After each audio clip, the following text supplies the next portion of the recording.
1, 2, 3 سر آپ یہ بتائیں کہ سود کیوں حرام ہے، جوئے کی مناہی کیوں ہے، اور بیک بائٹنگ کی اجازت کس لیے نہیں؟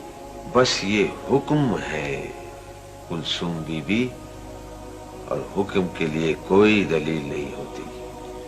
لیکن ہم تو کسی بات کی دلیل مانے بغیر یا اس کی لاجک سمجھے بغیر اسے تسلیم نہیں کریں گے۔ ہم پڑھے لکھے لوگ ہیں۔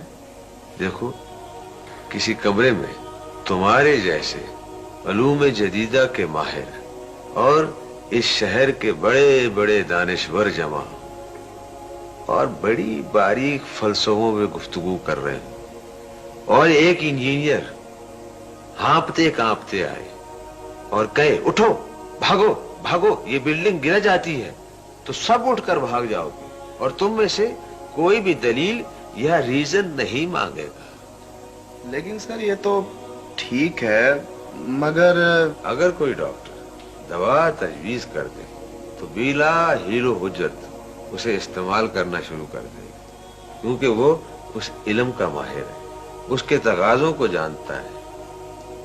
اور کوئی دین کا عالم کوئی بات بتائے تو 100 مسئلے نکالیں گے، 100 باریکیاں نکالیں گے، مسلسل اعتراض کرتے چلے جائیں گے۔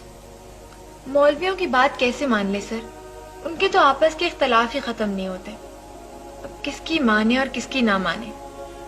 اتنی دیر میں یہی تو بات کر رہا تھا اور ہم پھر وہیں پہنچ گئے۔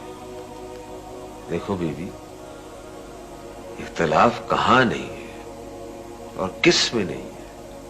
وکیل حضرات کو دیکھو، وہ ایک ہی واقعے میں ایک دوسرے کے خلاف ہوتے ہیں، جھگڑتے ہیں، خوب جھگڑتے ہیں، خوب جھگڑتے ہیں، اور ان کے جھگڑنے کے لیے تو کٹہرے بنائے جاتے ہیں، اسپیشل قسم کا فرنیچر بنایا جاتا ہے کچہریوں میں۔ ہاں، تو میں کہہ رہا تھا کہ ڈاکٹروں میں بھی اختلافات ہوتے ہیں اور خوب ہوتے ہیں۔ وہ یہی سوچتے رہتے ہیں کس کا علاج کرے اور کس کا نہ کرے، اور ان کے اختلافات کبھی ختم ہوتے ہی نہیں۔ یہ تو ہم نے کبھی سوچا ہی نہیں تھا سر۔ لیکن سر اس کی وجہ کیا ہے کہ ان کا جھگڑا اور اختلاف ہمیں اختلاف نہیں لگتا، اور ان کا لگتا ہے جو بڑی شدت کے ساتھ؟ ہاں، اس کی وجہ یہ ہے اپنا کلثوم۔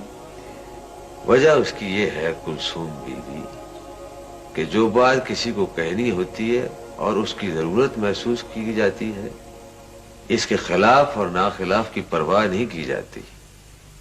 دین کی چونکہ پرواہ نہیں اور اس کی قدر نہیں، اسی لیے ہیلے بہانے تلاش کیے جاتے ہیں۔ شاید اس کی وجہ یہ ہو سر کہ جان اور مال چونکہ زیادہ عزیز ہوتے ہیں اور لوگ ان کے… شاباش، کلثوم تو بڑی سوچنے والی لڑکی ہے۔